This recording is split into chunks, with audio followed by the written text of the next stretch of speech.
이스라엘 땅에서 태어난 토박이 유대인들을 가리켜 여러분 그 사람들을 뭐라고 부르는지 아세요? 히브리어로 짜바르 이렇게 얘기한답니다. 짜바르 이 말은 선인장이라는 뜻을 가지고 있답니다. 선인장이 어떤 곳이에요? 황망하고 촉박한 땅 아닌 거친 땅에서 비가 거의 오지 않아 풀이 제대로 자라지 못하는 사막이나 강야 같은 데서도 꿋꿋하게 피어나는 꽃이 바로 선인장 아닙니까? 그래서 그들을 그렇게 부르는 이유도 이들의 국민성이 그렇게 비가 거의 오지 않아 풀이 제대로 나지도 않는 그 황량한 광야 같은 곳에서도 자기들의 나라를 세우겠다는 그 굳은 결심으로 그들의 나라가 세워졌기 때문에 토박이 이스라엘 땅에서 태어난 토박이 유대인들을 가리켜 선인장 찌바러 이렇게 얘기를 한다는 겁니다. 저들의 경제력 정치력이 거의 전무한 상태에서 내 나라를 세우고 말겠다고 하는 내 나라를 건설하고야 말겠다는 의지력 하나만으로 그들은 황무지를 개간하여 옥토가 되게 한 나라가 이스라엘 아닙니까? 저들이 옥토를 만들어 사용하고 있는 네게브 사막은 이스라엘 남부에 펼쳐진 황량한 벌판을 그들이 옥토로 만들었다는 거예요. 장렬하는 태양과 달아오르는 뜨거운 대지는 도저히 사람이 생활할래야 생활할 수 없는 아주 부적적한 땅이 바로 그들이 옥토로 만든 네게브 사막이라는 겁니다. 그런데 그들은 그 네게브 사막을 농토로 만들기 위해서 지하수를 끌어올리고 먼 곳에 있는 갈릴리 호수에서 송수관으로 물을 운반하면서까지 그 대지를 적셔가면서 옥토로 만들었다는 거예요. 그러자 불모의 땅으로 여겼던 네게브 사막이 점점 비옥한 옥토로 바뀌어졌다는 겁니다. 충분한 물이 공급되자 연중 고온이라는 악조건 속에서도 1년에 2모작 또는 3모작을 할 수 있는 가능한 농토가 되었다는 겁니다. 오늘날 네게브 사막에는 거기에 키푸츠라고 하는 공동체들이 들어와서 농사 외에도 대추, 야자 또는 토마토, 오렌지, 화훼용 꽃들을 재배하면서 그것을 국내에서 소비되는 것도 있지나 해외로 수출하는 품목도 적지 않다는 겁니다. 죽음의 땅. 모든 사람들이 황무지라고 생각한 그 땅에 장미꽃이 꽃피고 곡식과 과일이 맺어질 수 있었던 것은 생명의 근원인 물이 그 광활한 땅에 펼쳐졌기 때문에 공급되어졌기 때문에 남들이 다 쳐다보지도 않는 땅, 척박한 땅이라고 그곳은 무엇 하나도 살 수 없다고 인정한 땅에 생명인 물이 공급되어지니까 옥토로 변하게 된 줄로 믿습니다. 사랑하는 성도 여러분, 이 물은 바로 생명의 근원이라는 거예요. 우리가 잘 알다시피 우리 인체의 약 70%가 물로 채워졌습니다. 그러므로 우리 역시도 물이 부족하면 죽을 수밖에 없습니다. 인간도 물이 부족하면 죽을 수밖에 없는데 자연은 어떻겠어요? 자연도 마찬가지 아니겠습니까? 자연도 물이 마르면 풀과 나무가 마르고 땅이 갈라지고 심지어는 사막이 될 수밖에 없다는 겁니다. 처음 제가 말씀드린 네게브 사막은 원래 이스라엘의 비옥한 땅이었다는 겁니다. 그러나 언제부터 가뭄이 들면서 점점 황무지로 변하고 말았습니다. 그러다 완전히 말라 땅이 쩍쩍 갈아지면서 사막이 되고 말았습니다. 여기에서 회복되고 살아나는 방법은 단 하나밖에 없다는 거예요. 그 어떠한 방법을 써도 안 되는데 생명의 근원인 물을 공급해 주어야 땅이 다시 살아날 수 있다는 겁니다. 아무리 척박하고 아무리 황량하다 할지라도 그 황량한 땅에 생명의 공급인 물만 제대로 공급해 주면은 옥토로 변할 수 있다는 것을 우리에게 보여주고 있지 않습니까? 여러분, 우리의 영혼과 생명도 이와 같아야 된다는 겁니다. 우리 육신과 모든 자연에게 물이 필요하듯 우리의 영혼도 물이 필요한 줄로 믿습니다. 바로 영원한 생수가 우리 영혼에도 필요한 줄로 믿습니다. 이런 생수가 있을 때 그 인생은 죽지 않고 영원한 생명으로 살아갈 수 있다는 겁니다. 그럼 그 생수가 과연 무엇일까요? 여러분, 내 안에 영원히 살아갈 수 있는 영혼의 생수가 무엇이라고 생각하십니까? 바로 예수 그리스도이어야 될 줄로 믿습니다. 그래서 예수님은 바로 이 물과 같다고 고백하고 있잖아요. 예수님께서 사마리아 여인에게 말씀하신 장면 여러분 기억하십니까? 요한복음 4장 13절로 14절에 보면 예수께서 대답하여 이르시되 이 물을 마시는 자마다 목마르느니와 내가 주는 물을 마시는 자는 영원히 목마르지 아니하리니 내가 주는 물은 그 속에서 영생하도록 솟아나는 샘물이 되리라. 이렇게 말씀하고 있습니다. 예수 그리스도 그분이 있는 곳, 예수 그리스도를 영접하고 그 안에 사는 사람은 마치 황무지에 장미꽃이 피어나듯이 영적인 꽃을 피우며 새로운 삶을 살아가게 되는 줄로 믿습니다. 사랑하는 성도 여러분, 그리스도께서 계시는 곳은 그것이 어떠한 곳이든지 생명의 땅으로 변화가 될 줄로 믿습니다.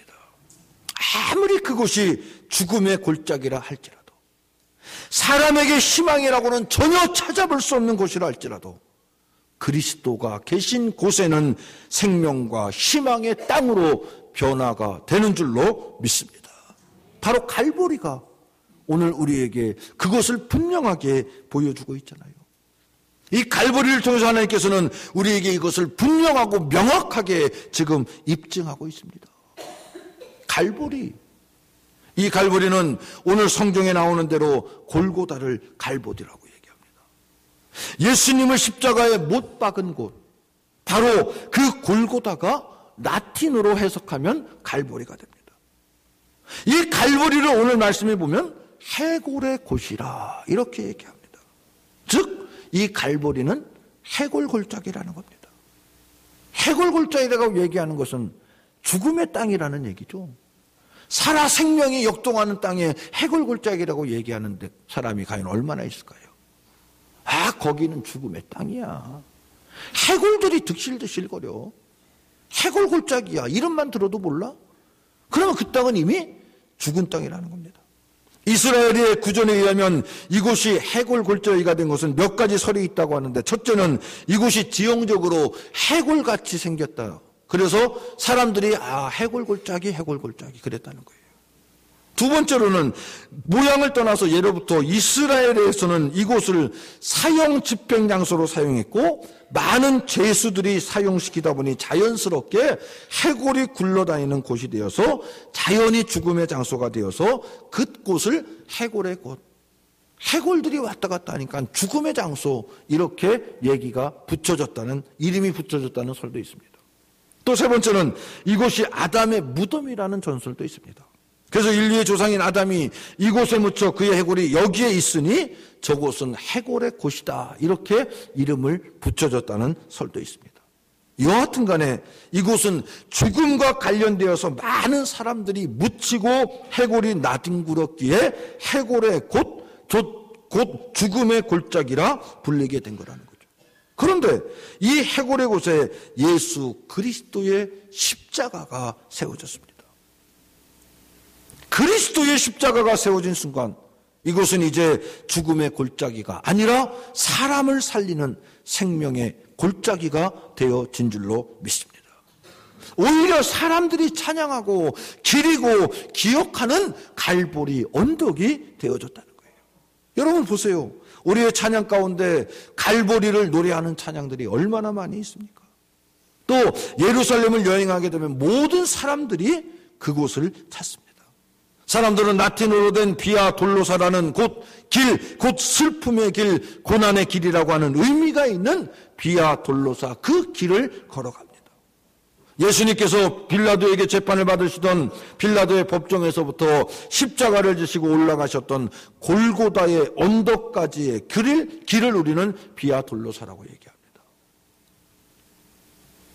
그 길을 걸으면서 많은 사람들이 예수님의 고난의 흔적을 하나하나 기억하고 쫓으면서 그 길을 걸어갑니다. 왜요? 그곳은 더 이상 이제 죽음의 곳이 아니라 생명의 언덕이 되어졌기 때문에 그렇습니다. 마치 황무지에 생명수가 흐르고 그 땅이 비옥한 땅이 되고 생명의 열매를 맺는 것 같이 예수 그리스도의 십자가로 인해 죽음의 골짜기가 이제는 생명의 골짜기가 되어졌기 때문에 그런 줄로 믿습니다. 사랑하는 성도 여러분, 예수 그리스도가 계신 곳, 또 그리스도의 십자가가 서 있는 곳은 어디든지 생명이 피어나고 변화가 일어나며 새로운 역사가 시작되어지는 줄로 믿습니다. 여러분, 바로 유대인과 헬라인에게는 십자가는 꺼리끼는 것이요, 어리석은 것이요, 미련한 것일 수밖에 없습니다. 그리고 예수님을 십자가에 못 박는 그곳은 죽음의 골짜기 뿐입니다. 원래부터 그곳에는 죽음의 골짜기였기 때문에 예수님이라 할지라도 십자가에 매달아 못 박으면 그곳이 바로 죽음의 골짜기 밖에는 되지 않습니다. 우리가 아는 대로 십자가는 죄인들의 형틀입니다. 그럼 십자가를 지었다는 것은 바로 죽음을 상징하는 거죠. 십자가를 세우는 그것도 사형장이요 죽음의 골짜기뿐인 것입니다. 그렇기 때문에 저들은 십자가를 부인하고 아직까지도 주님을 받아들이지 않고 있는 거예요. 오늘 본문을 보아도 십자가 밑에 있던 많은 사람들이 그렇지 않습니까? 대제사장의 무리인 사두개인들을 비롯하여 서기관들과 장로들, 그리고 많은 유대인들과 로마의 군병들은 예수님을 십자가에 못 박고 조롱하고 침을 뱉습니다. 그들은 마치 자기들이 하는 일이 정당한 일이고 잘한 일이고 마땅한 일이라고 생각하면서 예수님을 비난하고 예수님에게 조롱합니다. 그들에게 있어서 골고다는 해골의 곳이요 죽음의 골짜기요 언덕일 뿐입니다. 그 이상도 그 이하도 아닙니다. 그러나 그곳에 십자가가 서물어서 그곳은 우리가 노래하는 갈보리 언덕이 된 줄로 믿습니다. 죽음의 곳이 아니라 생명의 언덕으로 바뀌어진 줄로 믿습니다. 그리고 그 십자가를 믿음으로 고백하고 받아들이는 모든 사람들 또한 생명을 얻고 위로와 자유와 하나님 나라의 은혜를 맛보게 되는 줄로 믿습니다. 이것이 바로 십자가예요. 이러한 십자가의 은혜, 십자가의 능력 때문에 십자가는 바로 우리 기독교의 상징이 되어져 있는 거예요. 사랑하는 성도 여러분, 우리에게 있어서 그 무엇보다 중요한 것이 있다면 그것은 바로 십자가입니다. 어떤 사람은 이렇게 얘기합니다. 목사님, 십자가가 죽음의 상징이라면서요. 죄인들을 처형시키는 대표적인 형틀이 십자가라면서요. 근데 굳이 왜 죽음의 상징인 십자가를 기독교의 상징으로 얘기합니까? 기독교 하면은 물론 예수님께서 십자가에 달려 돌아가시고 우리의 모든 죄를 위해서 물과 피를 다 쏟아 흘려 버리셨지만 그래도 돌아가신 후에 3일 만에 부활하신 부활이 있지 않습니까? 기독교 하면 부활 이러면 더 많은 사람들에게 어필할 수 있고 자랑할 수 있고 증거할 수 있는데 왜 굳이 십자가가 기독교의 상징이 돼야 됩니까? 라고 생각하고 계시는 분 혹시 없으십니까? 그런데 여러분 분명히 깨달으시기 바랍니다. 아니, 알고 있어야 됩니다. 십자가 없는 부활 없습니다. 십자가 없는 새 생명 없습니다. 십자가의 고난, 십자가의 죽음, 십자가의 수치가 있어야지만 비로소 생명이 다시 살아나고 내 마음의 모든 게 회복되고 부활이 일어나게 되는 줄로 믿습니다. 분명히 이것을 우리는 깨달아야 됩니다. 때문에 이 십자가가 우리 마음속에 분명하게 또렷하게 서 있어야 될 줄로 믿습니다. 내 안에 내 마음에 십자가가 서 있을 때 황무지에 물이 공급되고 꽃이 피우듯이 죽은 듯한 우리 영혼이 다시 소생하고 살아나게 될 줄로 믿습니다. 왜? 내 안에 십자가가 온전히 서 있을 때에야만 그리스도께서 함께 하시고 나와 함께 역사해 주시기 때문인 줄로 믿습니다. 십자가가 서 있는 것이 예수 그리스도가 내 안에 계시다는 의미이기도 합니다. 여러분은 예수님이 내 안에 계시다는 것을 무엇으로 느끼고 나타내고 보여줄 수 있습니까? 감정으로? 단지 느낌으로? 그냥 주관적인 생각으로? 내가 대동교회 나가니까? 주일마다 교회 나가는 거 빠지지 않고 꼬박꼬박 나가서 예배 드리니까 나는 십자가가 분명히 서 있을 거야? 그 전에 감정으로 내 생각으로 내 안에 분명히 십자가가 있을 거야? 아니잖아요. 가장 분명한 것은 십자가가 내 안에 서 있는 것을 내가 깨닫는 것이 아니라 나를 통해서, 나의 삶을 통해서 다른 사람이 깨달아야 될 줄로 믿습니다. 아무개 역시 기독교인이구나. 야, 저 사람 대동교회 교인 맞네. 대동교회 성도 맞네. 이렇게 남이 인정해 주어야 내 안에 십자가가 온전히 서 있는 진정한 크리스찬이 되는 줄로 믿습니다. 그리고 십자가를 질 수 있어야 된다는 거예요. 십자가가 뭐예요? 십자가는 나를 나타내면서, 나를 자랑하면서 보여주는 겁니까? 나를 죽이면서 나타내는 게 십자가입니다. 내가 필요한 것을 버림으로 얻는 게 십자가입니다. 이름으로, 잃어버림으로 찾을 수 있는 게 또한 십자가입니다. 내 안에 십자가가 서 있을 때, 그때 나는 온전히 주님과 함께 죽을 수 있습니다. 뭐가? 내 옛 자아가, 내 옛 성품이, 세상의 정욕과 욕망들이 십자가에 못 박힐 수 있다는 겁니다. 사랑하는 성도 여러분, 그리할 때 비로소 내가 그리스도와 함께 다시 살아나게 될 줄로 믿습니다. 새 사람으로, 새 성품으로, 새로운 가치로 다시 살아날 수 있게 되는 줄로 믿습니다. 사도 바울은 이것을 철저하게 깨달았기 때문에 갈라디아서 2장 20절에 보면 내가 그리스도와 함께 십자가에 못 박혔나니 그런즉 이제는 내가 산 것이 아니요 오직 내 안에 그리스도께서 사시는 것이라. 이제 내가 육체 가운데 사는 것은 나를 사랑하사 나를 위하여 자기 자신을 버리신 하나님의 아들을 믿는 믿음 안에서 사는 것이다. 이렇게 고백하고 있습니다. 또 그러한 삶을 살아갈 때 진정한 자유를 느꼈다고 고백합니다. 걱정과 근심, 염려, 두려움, 상한 감정과 욕망, 이 모든 것에서부터 자유를 누릴 수 있다는 거예요. 사랑하는 성도 여러분, 예수 안에서 여러분은 과연 어떠한 자유와 평안과 행복을 지금 누리고 계십니까?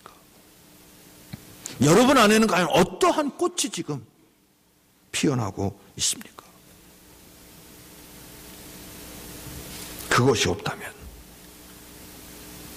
그 무엇도 내 마음에 평안과 기쁨이 없다면, 그것을 잃어버렸다면 내 안에 서 있을 거라고 생각하는, 착각하는 그 십자가가 부러지거나 넘어져 있다는 겁니다. 아니면 아예 잃어버린 것과 마찬가지입니다. 이것이 넘어지고 부러지는 순간 우리는 교만과 거짓과 욕심과 정욕에 매일 수밖에 없습니다. 내 안에 서 있다고 믿고 확신한 십자가가 부러지고 쓰러지고 없어졌다면 세상 사람들과 다르게 뭐가 있겠습니까? 세상에서 방황하고 갈등하고 다투고 투쟁하며 세상 사람들과 동일하게 살아갈 수밖에 없지 않습니까? 그리스도인이라는 이름은 있지만 그 속에 그리스도가 살아있지 않는 빈 껍데기뿐인 그리스도인, 그러한 빈 껍데기인 그리스도인을 모습을 가지고 과연 누구에게 주님을 증거하며 알리며 그리스도의 사랑을 선포할 수 있겠습니까? 왜 그렇게 되었습니까? 바로 십자가가 내 안에 서 있지 못하기 때문에 그렇습니다. 십자가가 내 안에 온전히 서 있지 못한 사람은 껍데기인 신자밖에는 될 수가 없습니다. 그리스도께서 내 안에 살아계시는 것이 아니라 내가 살았고 주님 뜻 안에서 주님 원하시는 대로 살아가는 것이 아니라 내 중심으로 내 마음대로 살아가기 때문에 그렇다는 겁니다. 여러분, 십자가는 내 안에 내 마음속에 살아 있어야 될 줄로 믿습니다. 내 안에 분명히 세워져야 될 줄로 믿습니다. 그래야 해서 그리스도와 함께 내가 온전히 죽을 수 있어야 된다는 겁니다. 그리스도와 함께 옛사람, 옛 성품, 옛 모습이 죽을 때 비로소 내 안에 있는 십자가가 능력이 되고 생명이 되는 줄로 믿습니다. 그러할 때 주님과 함께 나는 진정한 참 자유를 맛보게 되는 줄로 믿습니다. 그리고 그 생명과 진정한 자유를 누리면서 우리는 십자가를 더욱더 증거할 수 있어야 된다는 거죠. 십자가를 증거하면서 그 십자가가 사람들 마음속에 올바로 설 수 있도록 증거할 수 있고 알려줄 수 있어야 된다는 겁니다. 십자가를 증거하고 그 십자가가 소개하는 것은 마치 황무지에 물을 공급해 주는 것과 같습니다. 사막에서 가장 필요한 것이 물입니다. 사막과 같은 우리의 이웃, 사막과 같은 내 부모 형제, 사막과 같은 우리 친구들의 마음의 생명을 일으킬 수 있는 것은 바로 주님과 함께 그 십자가를 그들의 마음속에도 새겨줘야 되고 세워 놓을 수 있어야 될 줄로 믿습니다. 이러한 십자가가 올바로 설 때 나부터 변화될 수 있는 것이고 내가 변화되고 내가 생명과 자유를 얻고 누리는 것과 같이 나를 통해서 그들도 생명을 얻고 누리게 될 줄로 믿습니다. 사랑하는 성도 여러분, 오직 사람들에게 중요한 것은 바로 예수 그리스도와 십자가의 능력입니다. 그것이 세상 사람들을 필요로 하고 있다는 겁니다. 여러분, 주님의 이 십자가가 여러분에게 얼마나 지금까지 의미로 다가왔습니까? 주님의 저 십자가를 바라봄으로써 얼마나 그동안 하나님의 은혜, 하나님의 사랑에 감사하며 고백하며 더욱더 우리의 믿음을 다잡을 수 있었습니까? 저 십자가가 골고다에 세워집니다. 죽음의 골짜기, 평소에는 사람의 인적이 끊어진 곳, 누구도 가기 싫고 더군다나 살 수 없는 그곳에 주님의 십자가가 섭니다. 그러나 이 십자가가 섬으로 그곳은 해골이 아니라 이제는 갈보리라는 이름으로 찬양하고 증거하는 생명의 골짜기가 된 줄로 믿습니다. 영광의 골짜기가 된 줄로 믿습니다. 오늘 우리에게도 마찬가지입니다. 우리도 이 십자가의 은혜요 능력을 체험할 수 있어야 될 줄로 믿습니다. 어떨 때? 내 안에 십자가가 올바로 세워졌을 때. 내 안에 올바로 십자가가 세워졌을 때 이 십자가의 은혜와 능력을 체험하고 맛보며 당당하게 증거할 수 있는 줄로 믿습니다. 이 십자가가 우리 안에, 아니 내 안에 올바로 서 있는 한 우리는 생명을 누리고 하나님 나라를 얻게 될 줄로 믿습니다. 그리고 또한 이 생명의 능력이 우리를 통해서 이웃들에게도 계속해서 전파되어질 줄로 믿습니다. 이러한 십자가의 능력과 은혜가 우리 안에 올바로 세워짐으로 말미암아 언제나 주님과 함께 동행하며 하나님의 영광을 드러내며 착하고 충성된 종이라 인정받고 칭찬받을 수 있는 우리 모두의 믿음과 삶이 되시기를 주님의 이름으로 축원합니다. 아멘. 하나님 아버지 감사합니다. 오늘도 복된 주님의 날 허락해 주시고 우리가 온전히 주님 전에 나와 하나님께 경배하며 예배하며 하나님의 이름을 부를 수 있도록 건강과 환경과 믿음 허락해 주심을 감사를 드립니다. 특별히 오늘은 우리 죄를 대신 짊어지시고 죽음을 결심하시고 예루살렘으로 입성하시는 종려주일입니다. 다시 한번 주님의 그 크신 사랑을 깨닫는 우리 믿음 되게 하여 주시고 온전히 주님만 바라보고 내 안에 세워진 십자가가 얼마나 견고한지 다시 한번 점검하게 하여 주셔서 진정한 그리스도인으로서의 삶을 살아가기에 부족함 없는 우리들의 삶이 될 수 있도록 주여 인도하여 주시옵소서. 그래서 주님으로부터 착하고 충성된 종이라 인정받게 하여 주시고 나를 통해서 주님을 증거하고 자랑하는 삶이 될 수 있도록 주여 도와주시고 함께하여 주시옵소서. 특별히 또 이 한 주간은 고난주간입니다.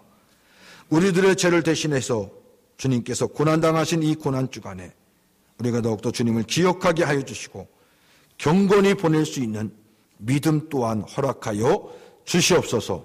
그래서 이 한 주간 온전히 승리하며 하나님의 영광을 드러내며 다가오는 부활주의를 기쁨으로 준비하고 맞이할 수 있는 우리 모두가 될 수 있도록 주님 축복하여 주시옵소서. 이 모든 말씀을 우리 구주 예수님의 이름으로 기도드리옵나이다. 아멘. 144장 찬송하면서 준비하신 예물을 하나님께 봉헌하겠습니다. 기억하며 더욱더 주님 안에서 말씀으로 승리할 수 있는 복된 대동의 성도들이 다 되시기를 주님의 이름으로 축원합니다. 두 번째로 십자가는 나를 향한 하나님의 사랑임을 깨달을 수 있어야 된다는 겁니다. 십자가 앞에서 바울은 두 번째 고백하기를 나를 사랑하사 나를 위하여 자기 자신을 버리신 하나님의 아들을 믿는다라는 고백을 하고 있습니다. 십자가는 죄인된 나를 향한 하나님의 무서운 의의 진노를 보여준과 동시에 또한 그 파멸 앞에서 너무나 무력한 죄인된 나를 위해서 헌신하시는 하나님의 사랑을 우리에게 보여주고 있는 게 또한 십자가입니다. 사랑하는 성도 여러분, 어떤 사람이 구원의 은혜를 누리며 제대로 된 하나님의 사람으로 올바로 살아갈 수 있을까요? 십자가 앞에서 자신을 향한 하나님의 사랑을 깨닫고 체험하는 자만이 올바른 하나님의 사람으로 살아갈 수 있게 되는 줄로 믿습니다. 어린아이가 사탕을 체험해보고 사탕을 손에 가는 것과 돈을 체험해보고 돈의 가치를 알고 돈에게 손에 가는 것처럼 십자가의 사랑을 내가 체험하지 않고는 하나님의 은혜 그런가 보다라고 생각하지 정말로 절절히 하나님이 나를 위해서 아무짝에도 쓸모없는 이 보잘것없는 나 때문에 하나밖에 없는 외아들을 보내주시고 그것도 십자가에 달려서 그렇게 무질 고통과 수치서와 부끄러움을 당하시면서까지 나를 위해서 예수 그리스도를 십자가에 못 박아 죽게 만드셨구나 라는 것을 깨닫는 자만이 하나님의 은혜에 더욱더 감사할 수 있고 진정으로 하나님의 사랑을 실천하며 보여주는 삶을 살아가게 되는 줄로 믿습니다. 십자가 앞에서 그 사랑을 보지 못하고 그것이 마치 하나님의 무능인 양 조롱하던 로마의 군병이나 바리새인들이나 그리고 또 한편의 강도 같은 사람은 도저히 구제불능한 존재가 될 수밖에 없었던 자예요. 여러분, 우리가 삶을 살아가면서 누가 진정으로 부모에게 효도하는 자녀가 됩니까? 여러분들 중에 효도하는 자녀가 어떤 자녀들이에요? 사회적으로 출세한 자녀들이 효도 더 잘 합니까? 아니면 사회적으로 성공한 자녀들이 부모님에게 감사하다고 효도합니까? 물론 그런 사람들도 분명히 어머니 감사합니다. 부모님 감사합니다. 부모님 때문에 제가 이렇게 출세했습니다. 이렇게 성공했습니다라고 감사하며 효도하는 자녀들도 분명히 있을 겁니다. 그런데 대부분의 출세하면은 누구 때문에 출세한 줄 알아요? 부모님이 열심히 뒷바라지해서 출세한 줄 알고 부모에게 감사해요? 내가 잘나서 출세한 줄 아는지 아십니까? 내가 똑똑해서, 내가 열심히 공부해서, 내가 수고해서, 내가 사람들 만나서 출세했다고 생각하는 사람들이 더 많다는 거예요.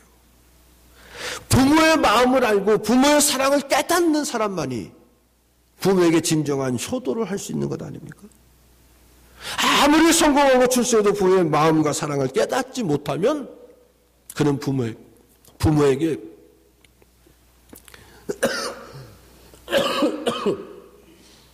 효도하지 못합니다.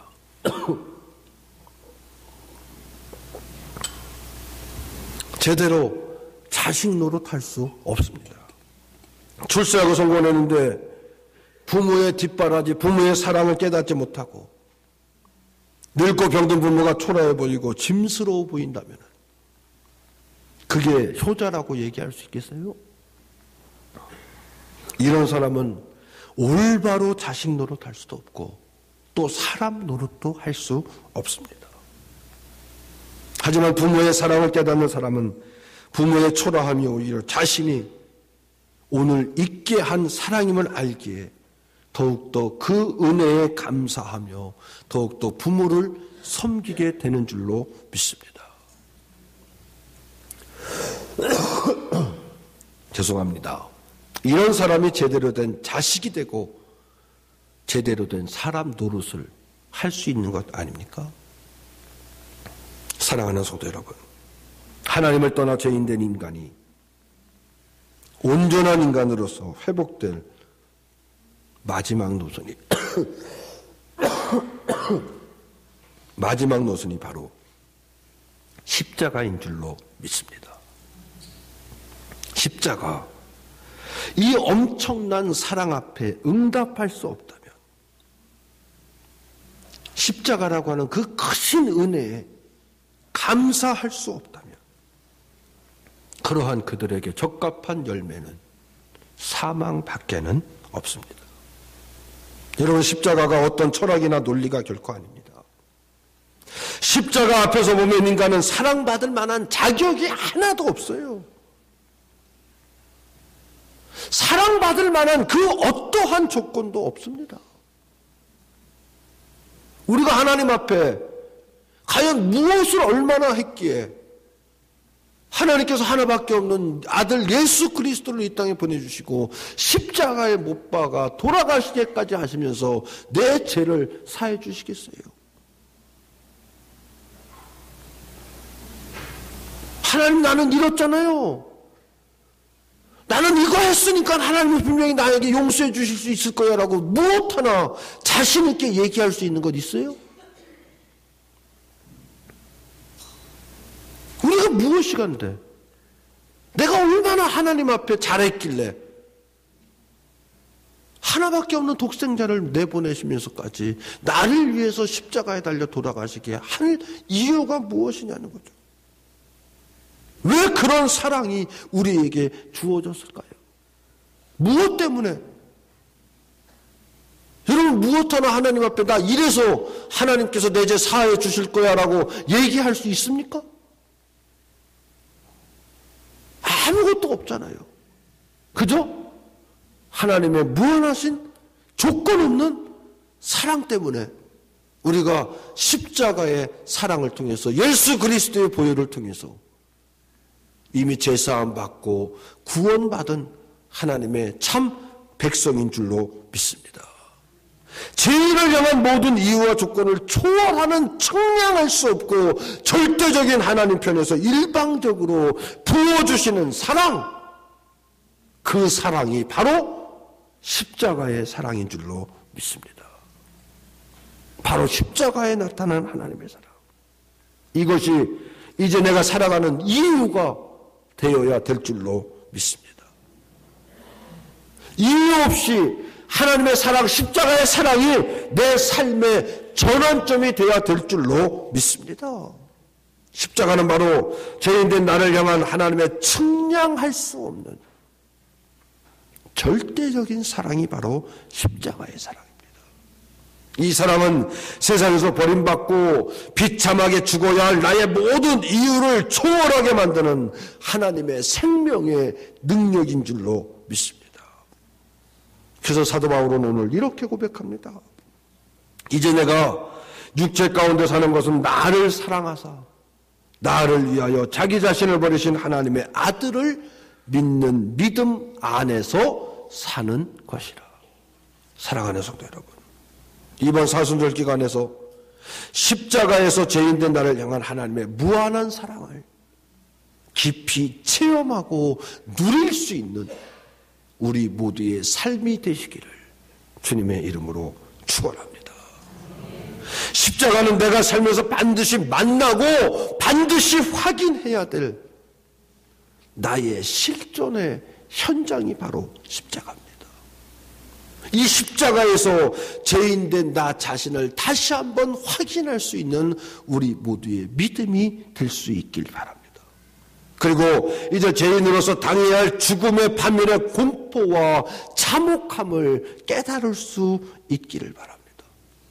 죽음 앞에서 그 누구도 어쩌할 수 없는 구제불능인 자기 자신의 초라한 모습을 만나 보시기 바랍니다. 그리고 죄인된 나를 향한 하나님의 모든 이유와 조건을 초월하는 측량할 수 없는 절대적인 십자가의 사랑을 다시 한번 확인할 수 있는 우리 모두의 믿음이 될 수 있기를 바랍니다. 그리하여 그 하나님의 무한한 사랑, 십자가의 사랑을 붙들고 일어나 하나님의 영광을 위해서 더욱더 힘차게 달려나가며 그 어떠한 시련과 고난과 고통이 나를 가로막는다 할지라도 하나님께서 나에게 허락해 주신 그 십자가의 사랑을 붙잡고 믿음으로 이겨나가며 헤쳐나가며 하나님의 영광을 온전히 나타낼 수 있는 복된 대동의 성도들이 다 되어지므로 이 사순절 기간에 더욱더 주님 바라보며 주님께 간구하며 새벽을 깨우며 날마다 믿음으로 나아갈 수 있는 복된 삶 살아가는 우리 모두가 되시기를 주님의 이름으로 축원합니다. 아멘. 하나님 감사합니다. 저희들에게 4월을 허락해 주시고 이렇게 4월 첫 주일에 주님 전에 나와 하나님 앞에 예배하며 하나님의 말씀을 듣고 다시 한번 그 크신 은혜, 그 무한한 십자가의 사랑을 깨닫게 해주심을 감사를 드립니다. 사순절 기간입니다. 이 사순절 기간에 더욱더 저희들 하나님의 은혜와 주님을 기억하게 하여 주시고 그 크신 은혜에 감사하며 좀 더 경건한 삶을 보내며 더욱더 주님과 동행하는 가운데서 우리들의 모든 일을 주님과 함께 의논하고 주님 기뻐하는 방향으로 이끌어낼 수 있는 복된 삶 살아갈 수 있도록 인도하여 주시옵소서. 그래서 날마다 주님의 큰 사랑을 체험하며 감격하며 하나님의 영광을 위한 온전한 삶을 살아갈 수 있는 우리 대동의 모든 성도들 되게 하여 주셔서 언제나 주님의 은혜 가운데 주님의 사랑 가운데 날마다 승리하며 하나님의 뜻에 합당한 복된 자들 다 될 수 있도록 주여 인도하여 주시고 축복하여 주시옵소서. 이 모든 말씀을 우리 구주 예수님의 이름으로 기도드리옵나이다. 아멘.